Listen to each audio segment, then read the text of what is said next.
Hey, it's Steph, and welcome to the Straight Up With Steph podcast, where we have real discussions around health and life and just trying to be better at both.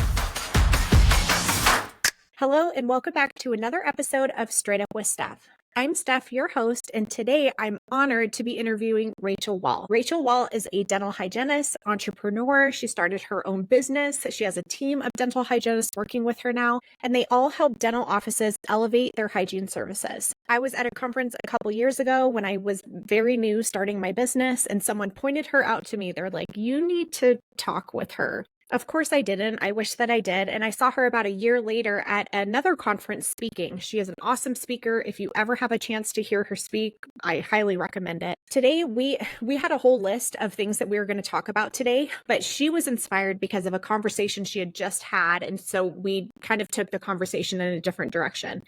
We talked a lot today about what is going on between hygienists and dentists, the friction there and why that is, why it's so important to look at hygiene metrics, why it's so important for us to understand production, because that really does contribute to the overall health of the practice. We talked a bit about assisted hygiene, the pros and cons with that, and then we talked about what her opinion is on assistants being trained to scale. Today was an incredible conversation. There were so many things that I wanted to just pick her brain about because she's just a wealth of knowledge, and she agreed to come on for a second episode, which will be in a couple months. If you want to contact Rachel or learn more about her or her business, I will have all of her contact information and her website linked down below. I hope you enjoy this conversation with Rachel Wall. Hello, Rachel. Thank you so much for joining today. Hello, I'm happy to be here. I cannot wait to, just talk to you about a bunch of stuff.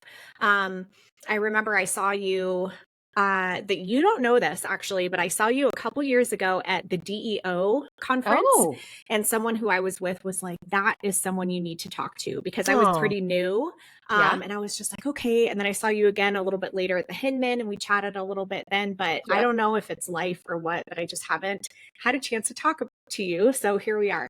But Rachel and I were just talking before we started the recording, and she got off an interesting phone call. And so we decided we wanted to kind of dive in and talk about just the current issues facing offices and hygienists and assistants and all that jazz.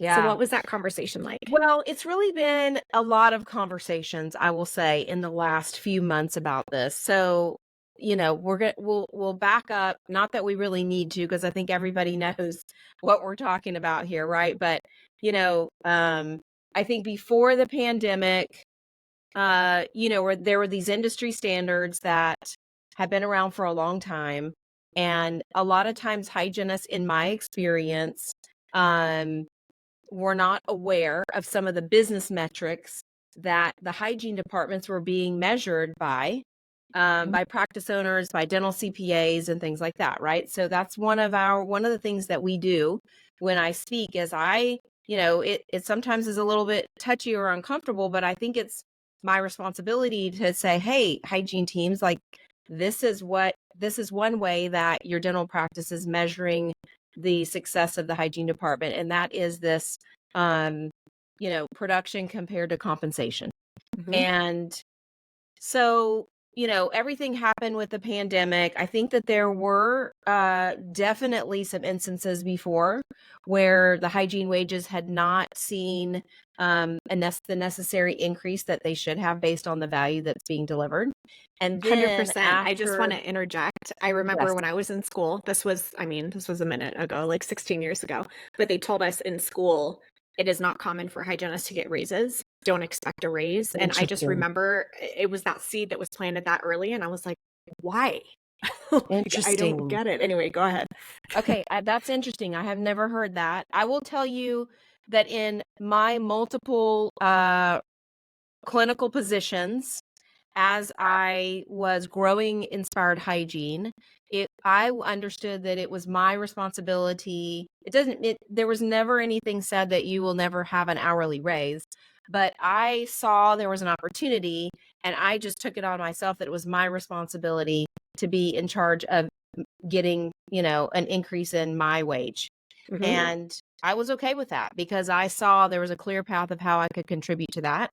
And I also felt that I was in a practices that I could bring things to the table to elevate the clinical services that we were providing, and those eventually just have a trickle down effect on, you know, profitability and production in the practice. So that's interesting that you heard that. I think we could.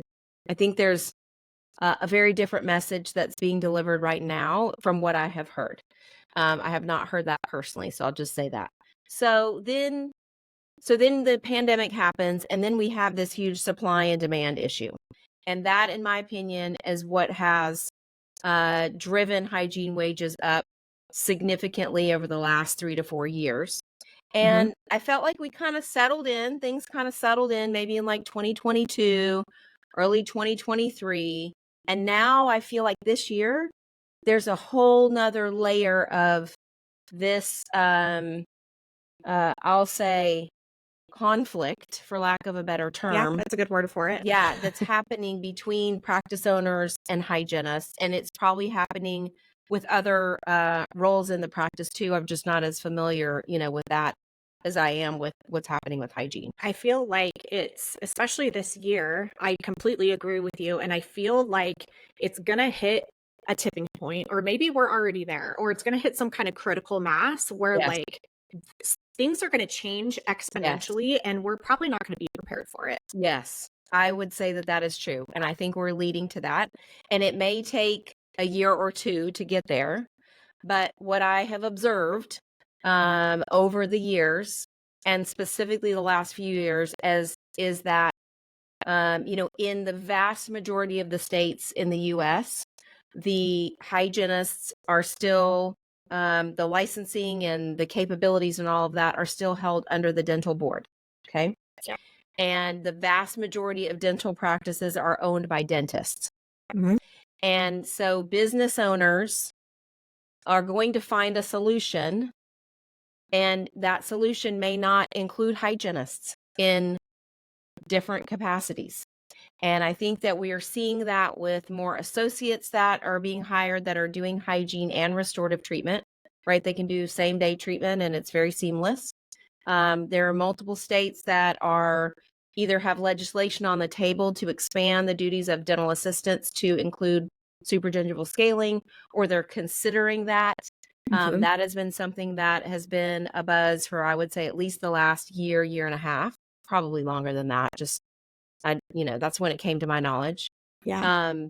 So there will be solutions, and I do think that it will come to that tipping point, and then what will happen on the other side of that will be a reset to where there becomes like a new norm for hygiene wages, and then there probably won't be an increase as at an exponential rate like there has been for a while. Or there's a shift in who's doing what in the dental practice. Yeah. And I feel like it's probably going to be a combination of both of those things. And there's a lot of people that are very resistant to change. But I think that there's culpability on both sides. Everyone plays a role in this, hygienists included. But I also think everyone has a role in the solution too. But we need to keep the bigger picture in mind. It's not just making $70 an hour, $80 an hour, whatever the heck people are making right now. It's much bigger than that. Yeah. Yeah, it is. And, there is responsibility in every role. I think there's responsibility on us as, opinion leaders in the industry, as advisors and coaches and consultants. There's a responsibility for us to not take advantage of the situation, right? And to try to be the voice of reason that can build a bridge. And that's really what we try to do, is to build a bridge, and also to help teams put together systems that are consistent with their practice philosophy and their ethical beliefs, right? But those systems often help solve the issue of out of balance. When I say out of balance hygiene wages, I don't ever want anybody to think that I'm a hygienist. I don't ever want anybody to think that I don't think hygienists are incredibly valuable. And yet, if we are, requesting this additional compensation, then there should be additional value in line with that additional compensation. And what I'm seeing sometimes, again, this is not a blanket statement, but I'm seeing it commonly is there is that resistance to stepping up those systems and really having a plan in place for proper diagnosis, complete and full documentation of the patient's state, their oral and overall health, and then working together with the dentist to come up with the right treatment plan for that patient and then executing on that. And that's what you specialize in. That's your Yes, business, right? Is you that is what train we specialize offices. in. Yeah. Yeah. And I don't think like as a hygienist, I remember when I first got out of school, I had no idea the business side at all. I was just Yeah. trying to help patients. Right. Did I do bloody prophies back then? Yes, because I feel like I wasn't said I didn't have the time to talk to them about Yes. Perio. You know, there wasn't systems in place.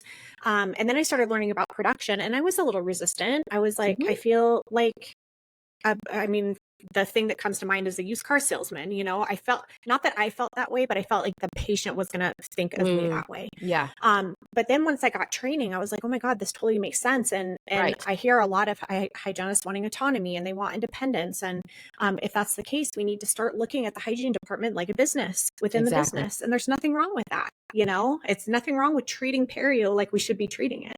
Yes. And also really stepping into our role as healthcare practitioners. And what does that mean? That means that the responsibility for diagnosis is not only on the dentist, it's on us because we can help lead the dentist to making that final diagnosis, right? If you're in a state where it's the dentist's responsibility, great. But think of all the information that we collect and all the time that we're with the patient. You know, we should be able to just provide that so that it's very easy to collaborate, right, between the patient, the hygienist, and the dentist on what is the best end result. So same thing. And you know, one thing that I've noticed in common with people that are speakers or they're coaches or they're influencers in some way or another, most of us have been in the position of the individuals that were coaching and teaching, right? Like I was in the same position, right? And I've been in practices where a coach came in and at first I'm like, okay, what does this mean? What are they going to ask me to do? And then I just realized I just need to keep an open mind. Yeah. And if I'm in a practice where I have the ability and safety to speak up and say, I hear this, I want to implement this. Here are my 3 concerns. Can you help me kind of overcome this reluctance? Then and I'm working with someone who's willing to meet me where I am, then it's amazing what can be accomplished. And so that's what we really try to do at Inspired Hygiene. All of our coaches are hygienists. We've all been in that position where we had that turning point of, okay, I can't do bloody prophies anymore because this is not in my patient's or in my best interest. Well, I remember hearing at a CE back a long time ago, when I was newer, the presenter was talking about perio and the importance of diagnosing and treating it correctly. And you know, I feel like I was not at the beginning, but definitely more at the beginning than we are now, talking about oral systemic. And she was like, you don't have the right to take that education away from them. If you're doing bloody prophies and they have diabetes and this perio could be contributing to their numbers, like, why do you think that you don't owe them that information? And that I will always remember that because that was like a light bulb clicked off, you know, and I was like, it's not about me, it's about them. And then I started, It's you know, withholding, having those conversations. I never thought about it that way, but it's withholding critical healthcare information that we know. I mean, I graduated from hygiene school in 1991. That was like, that was just like ancient times. We don't have to do the math. It's okay. And we knew about the connection between periodontal disease and diabetes back then. Now, there's a whole new world that has opened up for us in that regard. But this is a known thing, right? I mean, if at the very least, right, you're talking to those diabetic patients and connecting the dots for them and giving them a solution, at the very least, we do chart audits. So before we ever work with the team, we do a virtual chart audit.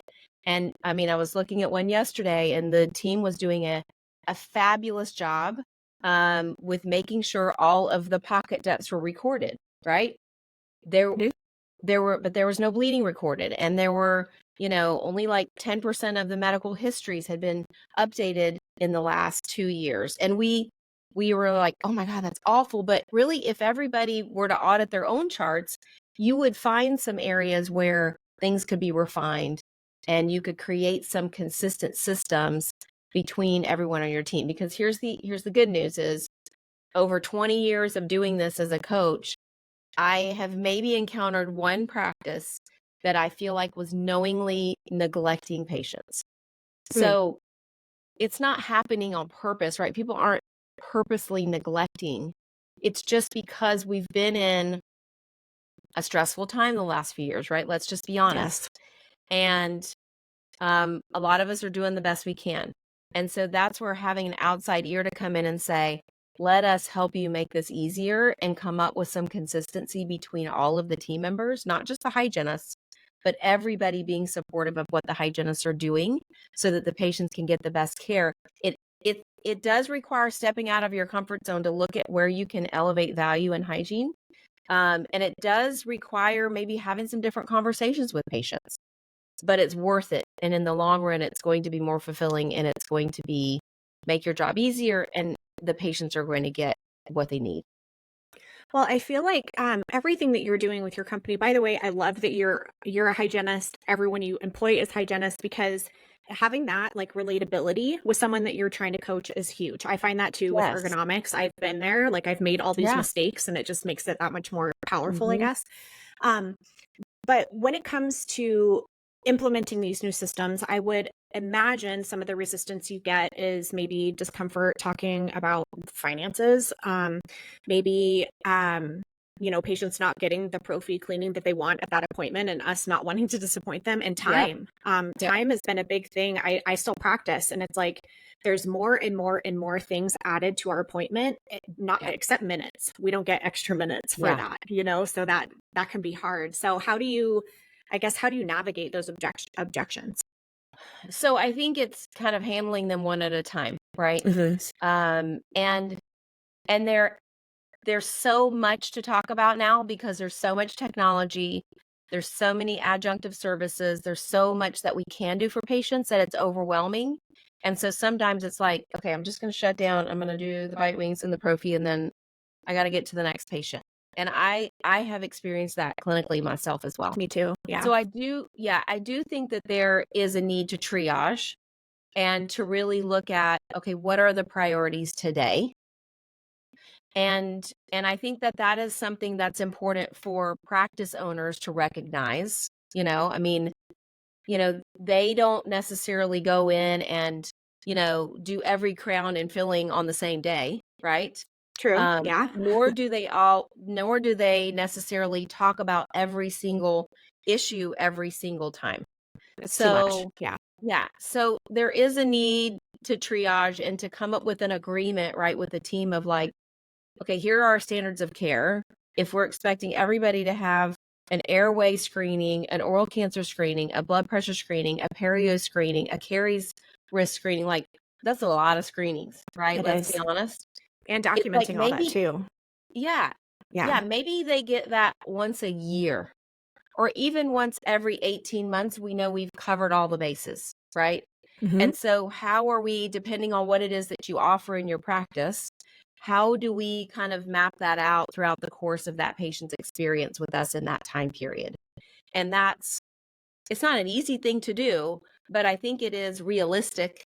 And we can have some cues, right, that we take from the patients or what they're putting on their medical history or what they present to us with, what we see as the most important problem, right, is sometimes you have to do caries control before you can restore them out. Yeah. So, right. Yeah, I think the same things can apply in hygiene. Now, with these systems that you teach, I mean, obviously they are completely elevating the hygiene department, elevating the whole practice, really. Yes. And when we look at the issues that we're having right now with hygienists, the whole hygiene doc fight, I guess, that's happening, I would think that this is a solution for both sides. It's a solution for hygienists to become more, to have more autonomy and independence and becoming the healthcare practitioner that we all want to be, that we all are, but also solving a problem for the practice as far as making the hygiene department not a pro-fee mill where you're never going to get ahead with insurance reimbursements, but it's going to help the bottom line as well. So it's like a win-win, but it takes time to learn those. which can be painful. It takes time. Yeah. And it also takes trust that everybody has the best of intentions. And I think it's worth stating that, right? It's like, hey, we're not going to compromise our core values, whatever those might be. In fact, a lot of times what we see is, this beautiful website with core values about, we have modern dentistry here and we take all this CE, and then we do a behind the scenes audit, and it's like, there's not, there's no diagnosis happening in the hygiene department with regards to periodontal disease or and it's a team effort, right? I don't want to put all of this on the hygienist, because the practice owner, if they're a dentist, they are ultimately the clinical leader. I just did a podcast with Kirk Barrett yesterday about that, right? The importance of having a clinical leader in the practice. So again, it's everybody's responsibility.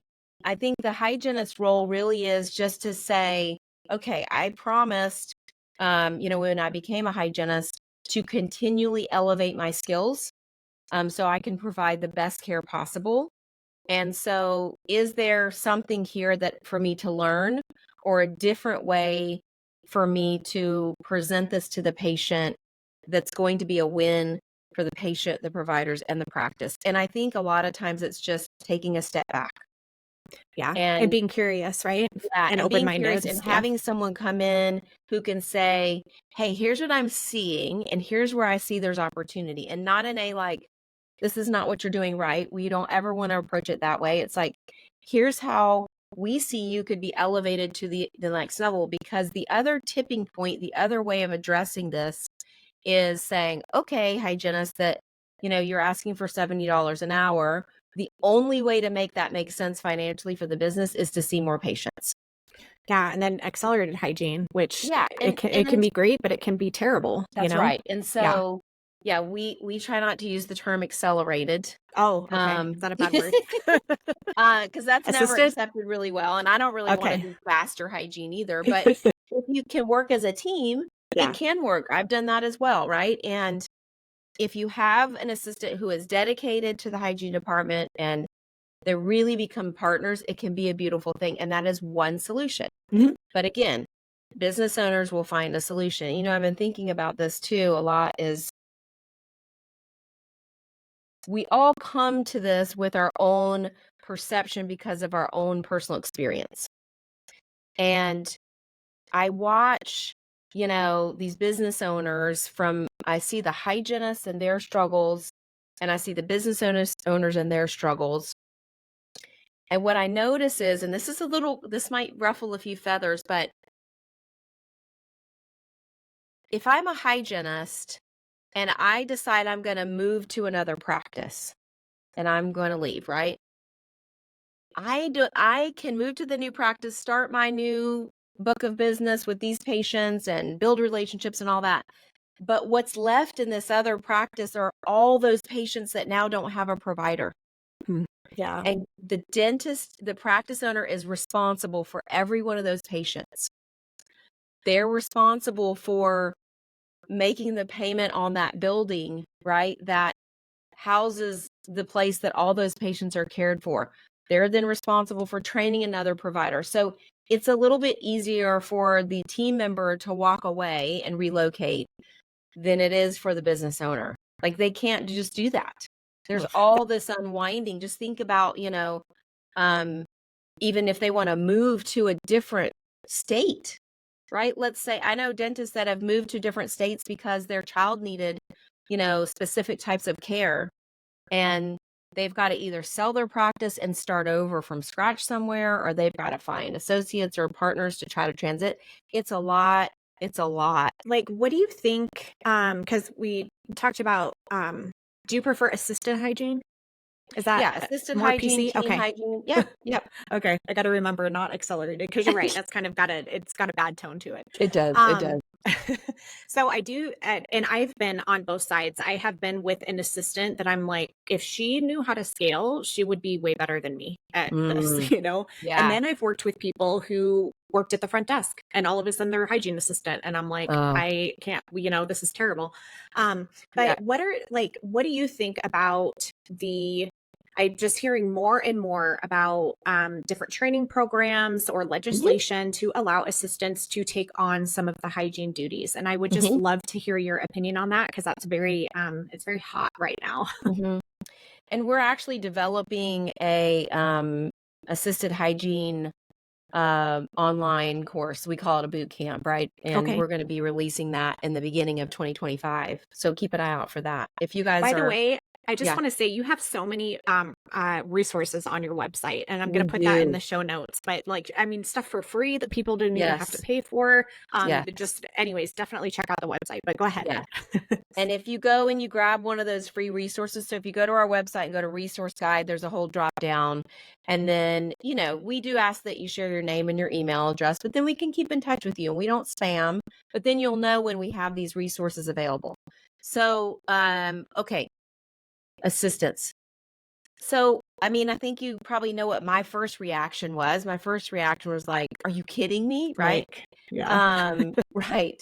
And then I talked myself off of the ledge. I'm like, okay, but let me think about this for a second.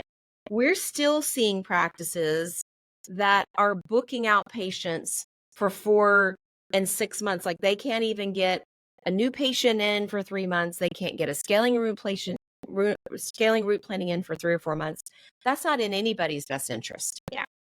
So then I thought, okay, so what if I did have an assistant in my practice and they could see children, they could maybe see teenagers, they could see some of these healthy patients that have had a complete, perio evaluation, they have no bleeding, they're healthy. Maybe they could alternate, right, between the assistant and the hygienist.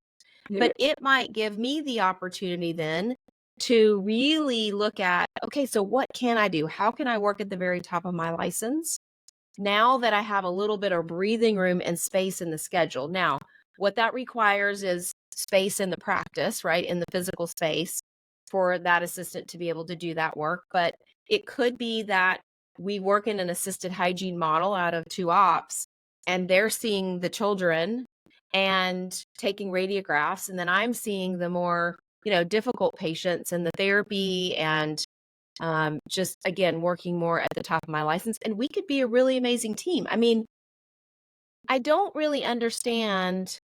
Um, and maybe it comes from the financial piece, but dentists and assistants have been working together for 100 years in Yeah. dentistry. And they're working very well, right? And think about EFTAs and all the things that they're able to do.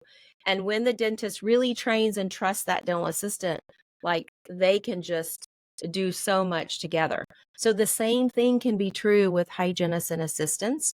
I think Mhm. sometimes maybe that's it. And I hadn't really thought about it specifically in this way before, but maybe they feel like, hey, yeah, it works for the dentist, but I'm not making what the dentist is making. But guess what? There may be, if you approach your dentist, there may be a way that you could make a lot more working Mhm. in an assisted hygiene model. And maybe the Especially if you're, assistant could even make more. So, yeah. I mean, yeah, production or a commission, a yeah, percentage of whatever. yep, If you're seeing more patients, obviously that means like more money for everyone. yes. And I would say that what we recommend is that when that type of compensation model is in place, that there are written agreements between the practice owner and the hygienist on what are our rules of engagement for that, right? It's not common, but there are times that we see patients being moved from one schedule to the next and things being manipulated for the financial gain of a provider.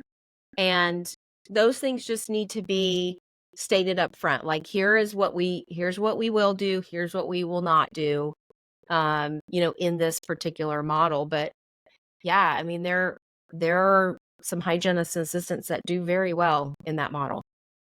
Well, I just think that doing something like that with intention, that's the thing is like Yes, practices I think just wing it and then they wonder why it doesn't work. it's a shit show or it like doesn't Exactly. work out. Yeah. So it really does take some time to, yes, time, and I know this, time is money, but it does take some time to just develop the Yeah. training and develop your protocols and make sure that the assistant is trained and Hmm. the expectations are out there, but it can be a really great thing. Hmm. I don't know if training assistants to scale is necessarily the answer. But it's like I'm torn. I always try to be very objective with these things. I'm a Yeah, hygienist. I know. Obviously, I worked my ass off to learn Yeah. what I'm doing, and but I would never want to hinder someone else's progression in the profession if assistants wanted to do that, you know. So I guess it depends on the training. I don't know. But from what I've heard, assistants are resistant to this Mm, because in their perspective, in their perception, they're going to get trained to be a quote unquote hygienist, mm, but they're not going to but be getting not have paid what a hygiene hygienist pay. gets paid. Mhm. And they're like, we can't even do what we're supposed to do. Yeah, Why do we want to start scaling, you know? right, right. Yeah, that's a great point, and I think some people would respond to what you said about wanting, not wanting to hold anybody back. It's like, okay, well, if they want to do that, then maybe they should go to dental hygiene school, right? I mean, Yeah, that's one response to that. yeah, So, definitely. yeah, And that's a it's whole nother tricky. thing. We need more schools, you know, it's We just like this absolutely need more onion that keeps schools. there's so many layers. Yeah, we need more schools. And so I would like for anybody that's listening to this who has ever started a hygiene program and knows what that means and what that takes, please reach out to me at clients at Inspired Hygiene, because I would like to have a conversation about that. I mean, that I think would be um that would be a huge part of the solution, right? Is more schools, or at least expanding the schools. And there are things that are happening with some schools too, where, for example, and if they have a student, maybe they have a program for students. There's a program in Virginia um, where their students have or were previous dental assistants, and then they can go through an accelerated program, but they still have to sit for the national board and the state board in Yeah. Virginia. Okay. Then you also have the Alabama dental hygiene program, right, which also takes assistants, and they go through I think it's a year-long didactic program where they go to a school once a month, and they sit through some pretty intensive didactic, and then the understanding is that they are trained in the dental practice by the dentist. Do they have to But sit for those boards? I they mean, is cannot there sit. No, okay. they take an exam in Alabama, but they do not take national boards. Okay, got So it. then they're not able to practice anywhere else. Yeah, they're kind of So locked in there. yeah, they are. And that has been around, I mean, I read this recently. I want to say for at least 40 years. Yeah, I had someone reach out on Instagram and say it's been at least since the 70s or Yeah, in the so 70s. 40, 50 years. It's been Yeah. quite some time. And yet they still have a shortage there Hmm. of hygienists. And even now, I don't know what the capacity is to expand that program. I would think if they could expand, the capacity, that they would have hygienists going in there. Um, so there are alternatives that are, being toyed with, and that may show up in other states. And I will tell you what happens there is, then once that becomes the norm, then the wages do tend to go down, right? So Sure. the hygienists in Alabama that are trained on that are not typically being paid at the same rate as a hygienist in another state that, has a traditional dental hygiene education and license. Well, I just see because that's interesting. I didn't think about that, but I know South Carolina. There's an initiative right now to Hmm. kind of model off of that Alabama program, and I'm like, man, this could be a snowball where like more and more and more because it's like every state is struggling right now, and that's Yeah. just where it just comes back to hygienists like needing to be open to change, needing to be curious. How can we be part of the solution? Because I don't think Yeah. that just because we have RDH at the end of our name, that we get $80 an hour and anything we want and not have to change. You know, I don't Yeah, think that I that's agree.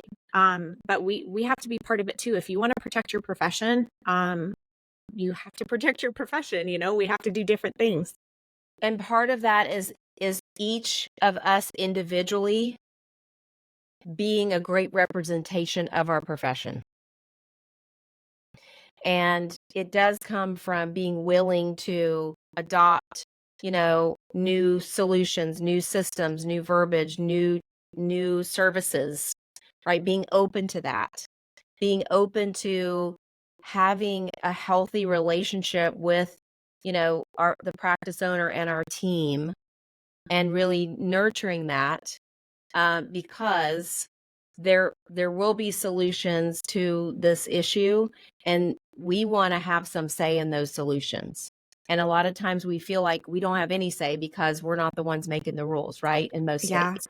Yeah. Or even in However, the practice, yeah, or if, even in the practice. yeah. However, I have seen this. I have seen evidence of this in my own career and in the career of countless hygienists that we have coached over the years, is that our attitude and how we present ourselves and what we are willing to do with the team and the practice, um, it can change minds one way or the better, for better or for worse, right? And it can really help set us up to be in a really good position in the practice as well, and a very valued position in the practice. And we have the opportunity to be a clinical partner with the dentist. We just have to really adopt that, and to look for practices for those dentists that I always say, like, practice owners, just set the expectation that one of your values in the practice is continual learning and growth. Hmm. And the dentist has to set an example for that, right? So Yeah. they also have to keep an open mind. What would you say to, because I hear this a lot I hear a lot from hygienists, and if they have an idea or they want to incorporate, if they want to go to a commission based structure, or they want to incorporate laser or whatever it is, and then they're met with so much resistance from the practice owner or the dentist, and it's like, I mean, should they expect to change their mind, or should they just find another practice that aligns better with them?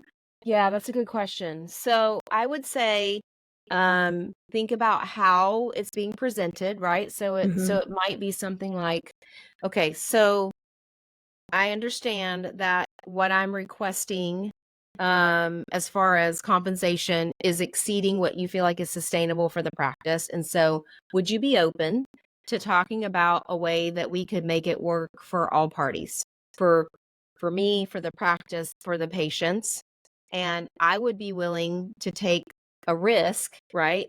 By going to a commission-based pay model. And in order, if you're willing to, take that risk with me, and let's figure out how to do this together. And I recognize that what that's probably going to require is, us both stepping up our game for diagnosis and adding some additional services. Here's what I found in the science behind this particular thing. This is the research that I've done. What do you think about that? Or how could we work on this together? So it's just how you frame it, It's really. how you frame it, and Yeah. that's not going to be received well every single time. And if coming in a really, like, collaborative, like, let's work on this together way, if you're met with, like, aggression, then that's not a good sign, right? Yeah. But if you're met with, you know what, I don't know that I'm totally sold on laser, but I would like to learn more, and maybe I'd be open to this. Like, let's talk about it. I don't know how that would look, but maybe the doctor says, do you know anybody that could help us work this out? That is one thing that we also do at Inspired Hygiene, is help teams, come up with those kinds of systems. And I will say that having, and not every practice is open to doing a commission base, and that's okay. And a lot of times it's because they've been burned, in one way or the other. So just being able to have open dialogue about it, I think is the biggest sign of whether or not you're going to be able to be successful in that role.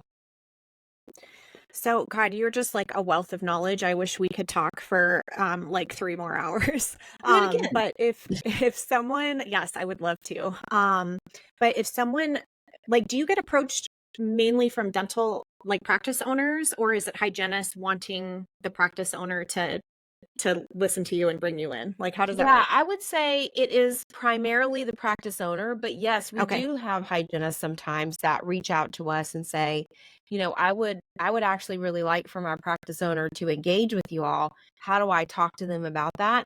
So, yeah, if that's something that, someone is interested in chatting, I'm happy to have a quick conversation about that. And then Okay. getting the practice owner on a call to see if they're open to that. And we always share references of other dentists and practice owners that we've worked with. We're starting now to share references of other hygienists, because what I'm seeing is that even if there are a major